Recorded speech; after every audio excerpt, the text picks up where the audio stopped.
ज़्यादा।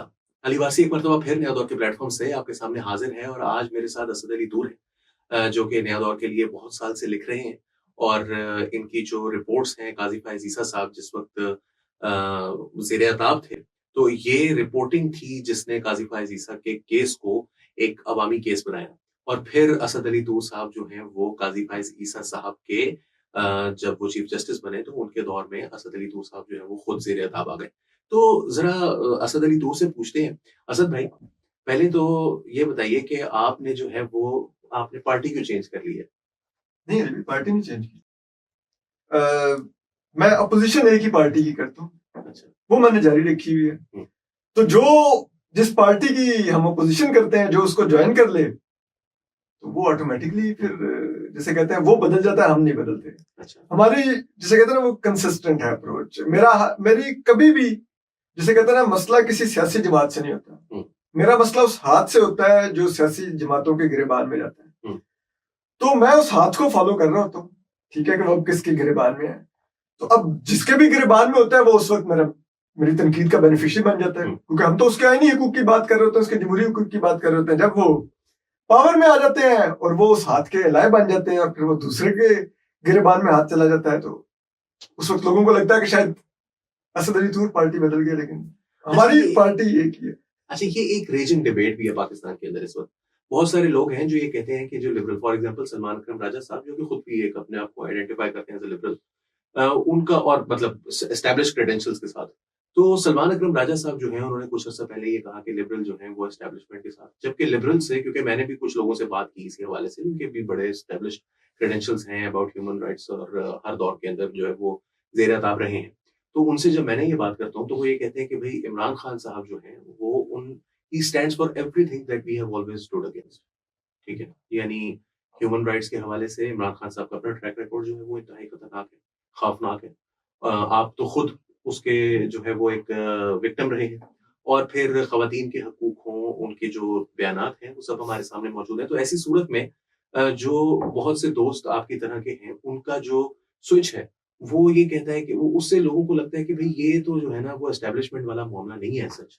ये तो जो है ना वो डॉलर ट्यूबर हैं, ये यूट्यूबर हैं, और इन्होंने इतने पैसे, कितने पैसे कमा रहे हैं आप ज़रा ये तो बताएँ? अली भाई मैं सोहेल बड़ाइच साहब जो है ना, वो आपको याद होगा, वो पूछते थे ये सवाल कि कितने पैसे कमा लेते हैं?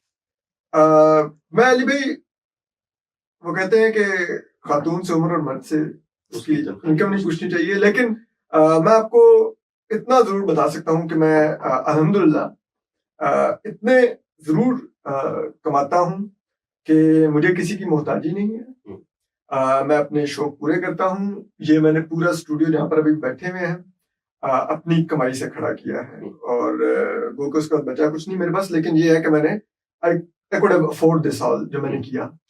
तो मैं अच्छा कमाता हूँ, I am not earning bad, लेकिन इतना आपको यकीन दिला दूं कि वो जो डॉलर ट्यूबर का इल्जाम लग रहा है ना, जो अमूमन पीटीआई से बसता यूट्यूबर्स जितना अर्न करते थे, ट्रस्ट मी, मैं अभी भी उनका शायद 10% भी नहीं अर्न करता हूँ। इतना आपको बता दूं, दे अर्न इन मिलियंस, मैं उस फिगर को नहीं पहुंचता। ठीक है, और देखिए पीटीआई के लोगों में ना मेरी जो रीडिंग है बड़े स्मार्ट हैं वो लोग, ठीक है, दे नो कि ये अभी इसकी तनकीद का बेनिफिट हो रहा है लेकिन ये हमारा नहीं है। ठीक है, ट्रू। वो अपनी मर्जी का क्लिप जरूर निकाल के वायरल करते हैं मेरी वीडियो के अंदर से, ठीक है, लेकिन अगर आप कभी नोट कीजिएगा वो कभी भी मेरी वीडियो के साथ उस क्लिप के साथ मेरी वीडियो का लिंक नहीं लगाएंगे। They will not give you traffic, ठीक है, लेकिन उसके बावजूद हाँ, पहले की निस्बत ट्रैफिक बढ़ी है, पहले की निस्बत इनकम बढ़ी है, दैट इज ट्रू। लेकिन यार आप उसमें ये भी तो देखें, अब 5वां साल है मुझे यूट्यूब करते हैं, ठीक है, ये 5वां साल है, 2025 में शुरू हो जाएगा, ठीक है। तो अब 5 साल में अगर मैंने कुछ सब्सक्राइबर बनाए हैं या कुछ व्यूवरशिप ऊपर गई है, तो वो लाजमी नहीं है कि वो सिर्फ पीटीआई की वजह से व्यूवरशिप आई हो, ठीक है। आप हाँ शायद 5-10 हज़ार का फर्क आया होगा, लेकिन इससे ज्यादा का नहीं है, that I can assure you. और मैं प्राइवेटली आपको दिखाने को भी तैयार हूँ अपने जो वो है मेरे डैशबोर्ड मुझे लाइक के आपको आइडिया होने के यार ये सब जो मुझे इंटरव्यू में बात कर था वो ठीक है। देखिए असद मैं ना क्योंकि हमारे ऑडियंस भी होते हैं ना तो वो भी हाँ। उनमें भी बहुत सारे लोग ऐसे होते हैं जो कि ये कहते हैं कि जी ये आप इसको लेकर आ गए हैं ये तो यूथिया है और ये है वो फलाना धमाका जबकि मैं इस वर्ड को जो है वो अवॉइड करने की ख्वाहिश होती है हमारी बट लेकिन एक चीज और अली भाई सॉरी आपकी बात काट दी। एक चीज और जो आपने पहले बात की लिबरल क्रेडेंशियल्स की, ठीक है, उसमें मैं आपको एक बात दूं, I agree with you Imran Khan sahab के खवातीन के बारे में, ह्यूमन राइट्स के बारे में, फ्रीडम ऑफ स्पीच के बारे में और इवन के रिलीजन के बारे में बड़े प्रॉब्लमेटिक व्यूज हैं, ठीक है। I never endorse them and never bye them, ठीक है। लेकिन चीज ये है कि जो इस वक्त कुव्वत इमरान खान को रगड़ रही हैं उनके व्यूज उससे भी ज्यादा प्रॉब्लमेटिक है, बिल्कुल ऐसे, ठीक है।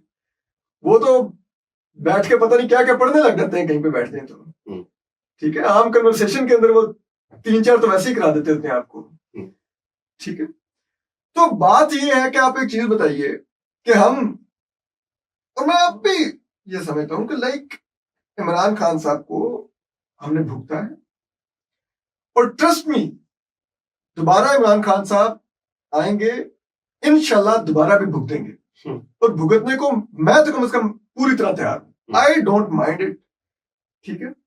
और मैं समझता हूं कि सिर्फ एक इस खौफ से कि इमरान खान आएगा वो ये करेगा मेरे साथ, मैं कम से come will of the people के ऊपर प्रिवेल करने को तैयार नहीं हूं, ठीक है। अगर लोग उनको चाहते हैं आए वो आए, जो भी करना चाहते हैं करें, हम फेस कर लेंगे यार। पहली दफा तो नहीं ना फेस कर लेंगे 2018 के बाद से भी तो खान साहब को फेस किया ही ना, या उससे पहले भी फेस किया। माजरत के साथ ही जो पीटीआई को पूरी हमारी एस्टेब्लिशमेंट ने जो सपोर्ट किया इतना अरसा, उनका बुनियादी मकसद क्या था? मुझे और आपको गद्दार करार दिलवाना, ठीक है, मुझे आपको गाली दिलवाना।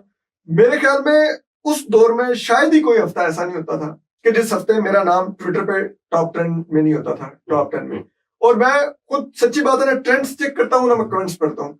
मुझे मेरे दोस्त स्क्रीनशॉट भेज के पता है क्या उनका मैसेज आता था, व्हाट यू डिड टुडे, ठीक है, कि तूने आज क्या कर दिया, कि तू फिर ट्रेंड कर रहा है, ठीक है। मैं कहता था यार पता नहीं कौन सी बात फिर से कर रहा हूं, मुझे नहीं पता, ठीक है। तो वो सब कुछ किया फेस हमने, लेकिन मेरे कम से कम मेरी जात मेरे लिए कभी भी अली भाई मैटर नहीं की। ये बिल्कुल मैटर नहीं करती मेरी अपनी जात के मेरे साथ क्या होता रहा क्या नहीं होता रहा। मेरे लिए मेरा वो प्रिंसिपल मैटर करता है, जिस प्रिंसिपल के बुनियाद पर मैं उस दौर में पीटीआई को क्रिटिसाइज करता था, और वही प्रिंसिपल है जिसकी बुनियाद पे मैं आज पीएमएलएन को क्रिटिसाइज करता हूँ। और वो प्रिंसिपल ये है कि आप पब्लिक मैंडेट छोड़कर एक इदारे के मैंडेट के रिप्रेजेंटेटिव बन जाते हैं। That is where problem is, जिस वजह से पाकिस्तान में ना जमहूरियत पनप रही है, ना मजबूत हो रही है, ना अवाम की मंशा के मुताबिक ये हुक्मरान डिलीवर कर रहे हैं, ना पार्लियामान कानून साजी कर रही है। यहां पर वो प्रॉब्लम है जिस वजह से मैं इसकी अपोजिशन करता हूं। और जो हमारे लिबरल दोस्त हैं, मेरी उन पर यह तनकीद है कि भाई इमरान खान की उससे हमें खौफ से बाहर निकलना होगा, ठीक है। बहुत से लोगों के लिए वो बुग़्ज़े इमरान भी होगा, मेरी नजर में उससे हमें बाहर आना होगा, ठीक है। हमें जो लड़ाई, और ये मेरे ख्याल में पीटीआई को भी समझनी होगी चीज, इमरान खान साहब का भी मसला ये है कि उनका जो विजन है बहुत नैरो है। उनका विजन अभी तक ये है कि मैं बाहर आ जाऊं और वापस वज़ीर-ए-आज़म बन जाऊं, ठीक है। अगेन ये सिविलियन सुप्रीमेसी नहीं है, ये इमरान सुप्रीमेसी तो हो सकती है, सिविलियन सुप्रीमेसी नहीं हो सकती।